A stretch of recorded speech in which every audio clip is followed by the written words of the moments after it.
پراید. 10 آذر ماه 550 میلیون. 10 دی ماه 690 میلیون. پژو 206. 10 آذر ماه 1 میلیارد و 200. 10 دی ماه 1 میلیارد و 550. پژو 405. 10 آذر ماه 600 میلیون. 10 دی ماه 900 میلیون. پژو پارس. 10 آذر ماه 1 میلیارد و 100. 10 دی ماه 1 میلیارد و 600. سمند LX. 10 آذر ماه 800 میلیون. 10 دی ماه 1 میلیارد و 350. تیبا. 10 آذر ماه 550 میلیون. 10 دی ماه 850 میلیون.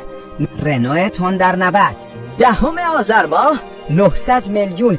10 دی ماه 1 میلیارد و 300.